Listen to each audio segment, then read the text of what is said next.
Chris had never quite fit into the rhythm of the city.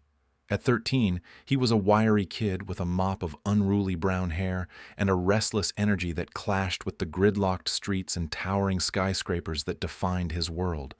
His neighborhood was a maze of gray concrete, punctuated by the blare of car horns and the flicker of neon signs advertising things he couldn't afford. School was a slog, math tests and locker room taunts, and home wasn't much better, a cramped apartment where the TV's drone competed with the hum of the refrigerator. But Chris had an escape, the Wild West.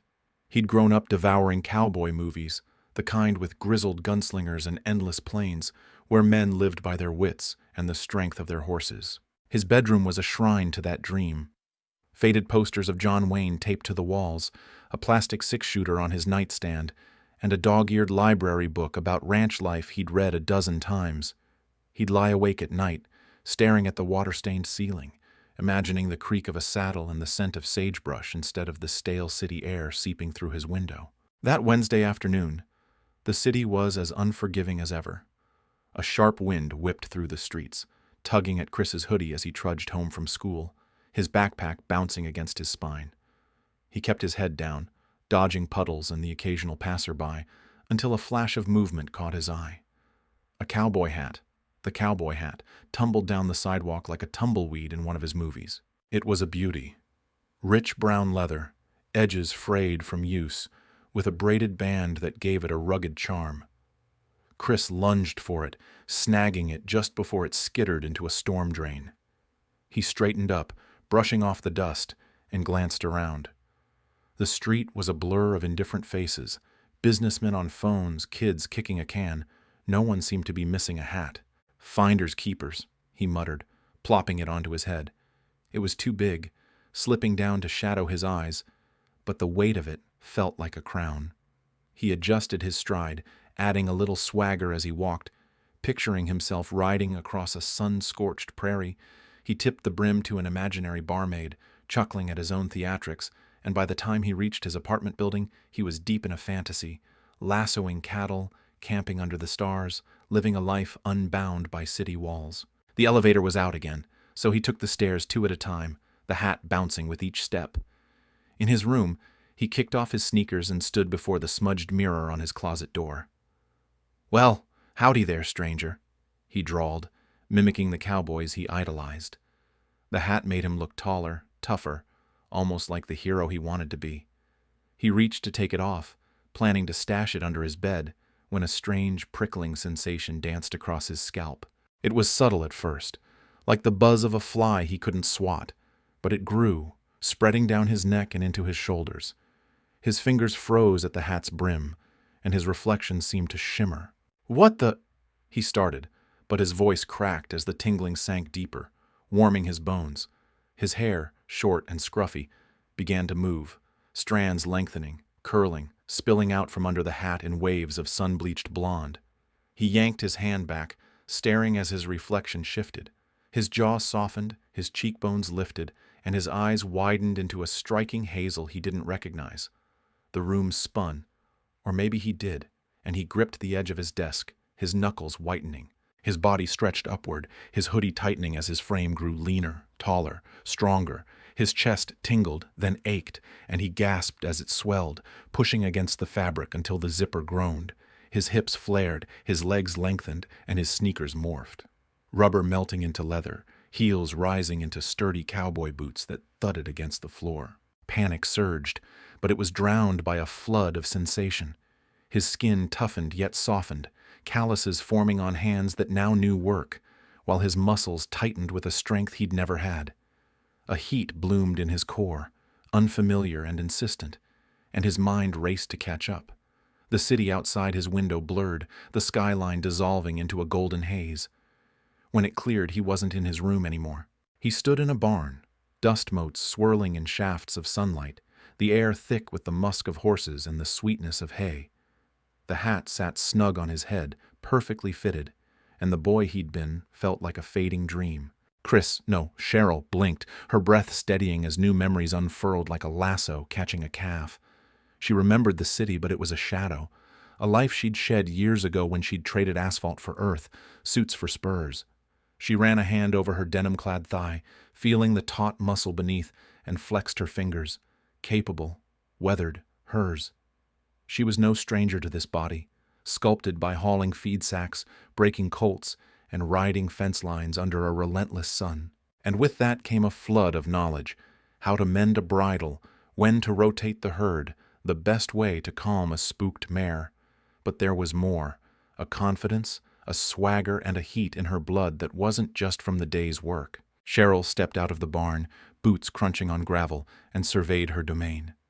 The ranch stretched before her, a tapestry of rolling fields and weathered fences, under a sky so vast it swallowed her whole. Horses grazed in the distance, their coats gleaming in the late afternoon light, and the low rumble of a truck signaled the hands returning from the north pasture. She adjusted her hat, the brim shading her eyes, and let the breeze carry away the last wisps of doubt. This was her dream: freedom, purpose, a life carved from the land. But as she inhaled the crisp air, a flicker of memory tugged at her. A boy's voice, a city sidewalk, a wish she couldn't quite grasp. "Cheryl! You gonna stand there all day? Or you coming to help?" The voice broke her reverie, deep and teasing. It was Jake, leaning against the corral fence, his Stetson tilted back to reveal a sun-browned face and a grin that could charm a rattlesnake. He was broad-shouldered, with rolled-up sleeves showing forearms corded from work, and his drawl carried a playful edge. Behind him, the other hands, Tom with his quiet nod, Miguel with his quick laugh, tipped their hats her way, their camaraderie as warm as the sun on her back. She sauntered over, hips swaying with a rhythm she hadn't learned but knew, and propped a hand on her hip. "Only if you say pretty please first, cowboy," she shot back, her voice low and smoky, laced with a flirtation that felt as natural as breathing. Jake's eyes sparkled and the others hooted, slapping his shoulder. Cheryl's pulse quickened, her new body alive with a hunger she hadn't expected. She'd wanted the ranch, the horses, the wide-open spaces. But the hat had given her more, rewriting her down to the desires simmering beneath her skin. And damn if she didn't want to explore them. She caught the way his gaze lingered, tracing the curve of her waist when he thought she wasn't looking, and a thrill shot through her, part challenge, part invitation. On the porch of the ranch house, Cheryl kicked back with a cold beer, the bottle sweating in her hand. The stars were waking, pinpricks of light in a velvet sky, and the night carried the chorus of crickets and the distant howl of a coyote. Her body hummed from the day's work, muscles sore but alive, and her mind buzzed with a contentment she'd never known as Chris. Jake's laugh drifted from the barn where he was finishing up, and she smirked, sipping her beer. "Save a horse, ride a cowboy," she mused, the old saying curling through her thoughts like smoke. The idea sent a flush up her neck, and she leaned back, savoring the heat of it. But then her eye caught something, a glint on the chair beside her. The cowboy hat rested there, unassuming yet magnetic, its leather gleaming faintly in the porch light. She'd set it down after supper, but now it seemed to hum, a shimmer dancing along its brim like a mirage. She reached for it, fingers brushing the band, and that tingling sparked again, faint, electric, alive. Her breath hitched. The ranch, the hands, this life. It was everything she'd dreamed of as a boy lost in a city. But what if the hat wasn't finished? What if it held more secrets, more changes, waiting to unfold? A memory flickered. Sidewalks, a backpack, a wish whispered on a windy day. She shook her head, dismissing it, but the sensation lingered, a thread pulling at her soul. Jake stepped onto the porch, dusting off his hands, and grinned. "You look like you're plotting something, Cheryl. What's brewing in that pretty head?" She slipped the hat back on, feeling its weight settle like a promise or a dare. "Oh, just thinking about tomorrow," she said, her voice smooth as whiskey. "Got a feeling it's going to be a wild ride." She tipped the brim at him, her hazel eyes catching the starlight, and Jake chuckled, oblivious to the shimmer that flared briefly around her. In the distance, a horse whinnied, sharp and urgent, and the wind carried a whisper, a sound like laughter, or maybe a call. Cheryl's grip tightened on her beer, her heart pounding with a mix of excitement and unease. The hat sat warm against her scalp, and as she stared into the night, the horizon seemed to ripple, hinting at trails untraveled, lives unclaimed. She didn't know what lay ahead, but one thing was clear.